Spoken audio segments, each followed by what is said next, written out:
오늘 제목은 수명의 비밀인데요. 성경에 보면 아브라함, 이삭, 야곱의 수명을 기록한 말씀들이 있습니다.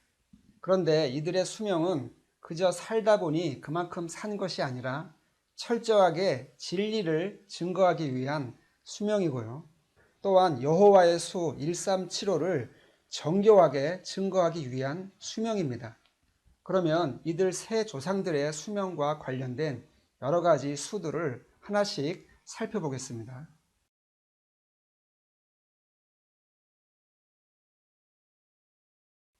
아브라함, 이삭, 야곱은 각각 자신들을 기념하는 수가 있는데요.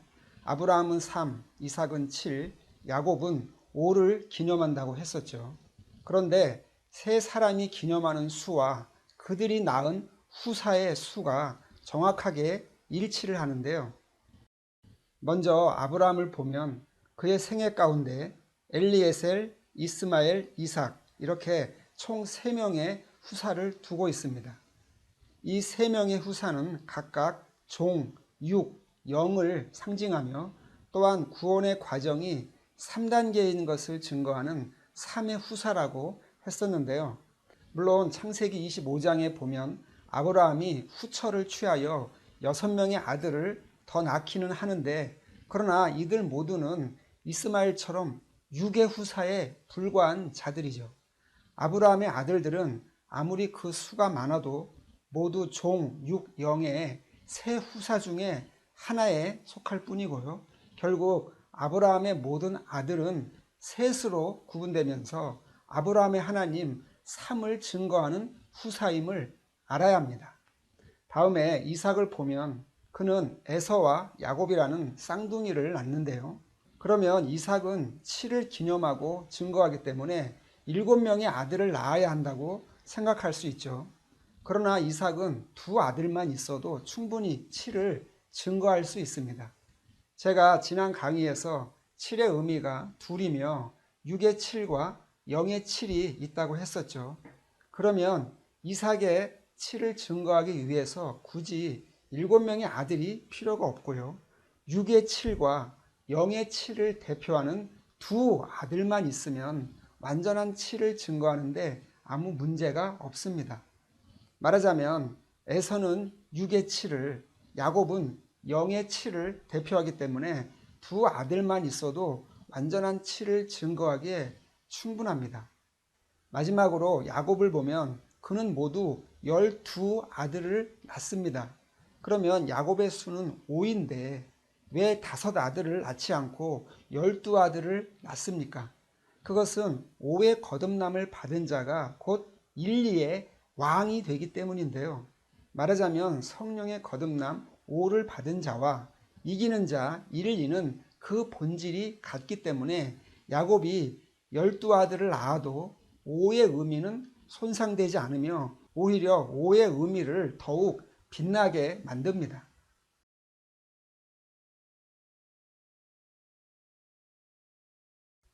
이번에는 세 조상들의 수명에 대해 살펴보겠습니다. 아브라함을 보면 창세기 25장 7절에 아브라함의 향년이 175세라 하고요. 이삭은 35장 28절에서 이삭의 나이가 180세라 하며 그때 이삭이 장사되었다고 합니다. 또 47장 28절에는 야곱의 향년에 대해 그의 나이가 147세라 하고 기록합니다. 그런데 성경이 이들의 수명을 기록한 것에는 비밀이 있습니다. 세 사람은 175, 180, 147의 수명을 살기 때문에 이들의 향년이 모두 숫자 1로 시작하는데요. 이것은 뭐 그런가 보다라고 생각할 수 있지만 이 일의 의미는 생각보다 중요합니다. 여기서 각각의 일들은 기본적으로 하나님을 의미하는 수가 되는데요. 그러면 아브라함의 하나님은 3, 이삭은 7, 야곱의 하나님은 5라고 했었죠. 그렇기 때문에 여기 1, 1, 1을 다시 정확하게 표현하면 1, 3, 1, 7, 1, 5로 표시할 수가 있습니다. 제가 이 세 사람의 하나님을 왜 이렇게 괄호로 표시하냐면요. 그냥 1, 1, 1만 있으면 이 세 하나님이 누구의 하나님인지 구분이 어렵잖아요. 그러니까 13, 17, 15로 표시하면 각각의 일들이 누구의 하나님인가를 쉽게 구분할 수 있습니다. 또한 이렇게 괄호로 표시하는 이유는요. 여기 각각의 3, 7, 5가 사실상 삼위 하나님을 증거하기 때문인데요. 말하자면 아브라함의 3은 성부, 이삭의 7은 성자, 야곱의 5는 성령 하나님을 증거합니다. 그렇기 때문에 삼위 하나님의 각각의 사역을 구분하기 위해 성부 하나님은 13, 성자 하나님 17, 성령 하나님을 15로 표시하면 세 하나님의 사역을 쉽게 구분할 수 있기 때문에 이렇게 괄호를 사용하는 게 좋습니다. 뿐만 아니라 이들의 하나님을 괄호로 표시하면 수명의 비밀도 쉽게 풀 수 있는데요. 왜냐하면 세 사람의 수명은 사실상 삼위 하나님의 특별 사역을 증거하기 위한 수명이기 때문입니다. 우선 아브라함의 수명 175세를 보면 여기 일은 아브라함의 생애를 3의 구원으로 인도하신 성부의 사역 1, 3과 같고요. 그래서 아브라함의 175세는 1375로 표시하는 게 더 정확한 표현이 됩니다. 그러면 아브라함의 수명 1375를 해석하면요. 1. 즉 성부 하나님이 3의 구원을 통해 7의 진리와 5의 거듭남으로 아브라함을 인도하신 의미가 됩니다. 또한 1375는 성부께서 성자와 성령을 통해 이루시려는 여호와의 구원의 수 1375를 미리 증거하는 수명이 됩니다. 이렇게 아브라함의 수명은 성부 하나님의 특별 사역을 잘 증거하는데요. 이 점에서 이삭의 수명도 마찬가지입니다. 이삭의 수명 180을 보면 여기 일은 이삭을 통해 7의 진리를 증거하신 성자의 사역 17과 같고요. 따라서 이삭의 수명 180세 역시 1780으로 표시하는 것이 더 영적인 표현입니다. 그럼 이삭의 수명 1780의 의미는 무엇인가? 이것은 1, 즉 성자 하나님이 7의 진리로 역사하여 신령하고 완전한 주일의 안식 8을 완성한 것을 증거하는 수입니다. 뒤에 0은 해석하지 않아도 되고요. 그렇다면 결국 아브라함의 수명이 성부의 사역을 증거한 것처럼 이삭의 수명 180세도 성자의 특별 사역을 증거하기 위해 하나님이 정하신 수명인 것을 알 수가 있습니다. 이어서 야곱을 보면 그의 수명이 147세입니다. 야곱은 성령의 사역을 증거하기 때문에 여기 일은 당연히 성령 하나님 일을 의미하고요. 또 성령의 사역은 거듭남의 수 5가 최종 목적이기 때문에 야곱의 하나님도 수로 표시하면 1, 5로 표시가 됩니다. 그래서 야곱의 수명도 병적으로 표시하면 2로 47이 되는데요. 이것은 1, 곧 성령 하나님께서 떡의 거듭남 5를 통해 사의 죄인이나 혹은 피의 구원 4만 받은 자를 완전한 구원 7에 이르도록 만드는 성령의 사역을 증거합니다. 그렇기 때문에 야곱의 147세 역시 성령의 5의 사역을 증거하기 위해 하나님이 정하신 수명임을 알 수 있습니다.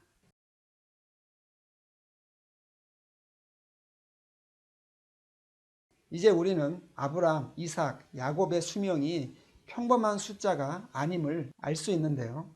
이들의 수명은 삼위 하나님의 각각의 사역을 증거하는 비밀의 수입니다. 그래서 이들의 수명을 보면 하나의 공통점이 있는데요.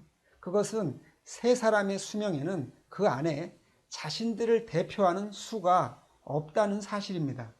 즉 아브라함의 생애 175세에 그를 대표하는 3이 없고 이삭의 180세에도 7이 없으며 야곱의 147세 역시 그를 대표하는 수 5가 빠져 있습니다. 이건 왜 그러냐면요. 이들 세 사람의 111 안에 이미 삼위 하나님을 기념하는 375의 의미와 영광이 이미 임해 있잖아요. 이렇게 375의 영광의 수가 이미 임해 있는데 그 모형에 불과한 세 사람의 375를 굳이 다시 반복할 필요가 없는 거죠. 그렇기 때문에 하나님은 세 사람의 수명에서 375의 수가 겉으로 나타나지 않도록 미리 예비하신 겁니다. 따라서 세 사람의 수명은 삼위 하나님의 특별한 사역을 증거하는 수명이고요. 또한 하나님의 수 1375를 다시 검증하고 확증할 수 있도록 하나님이 미리 정하신 비밀스러운 수명임을 알아야 합니다.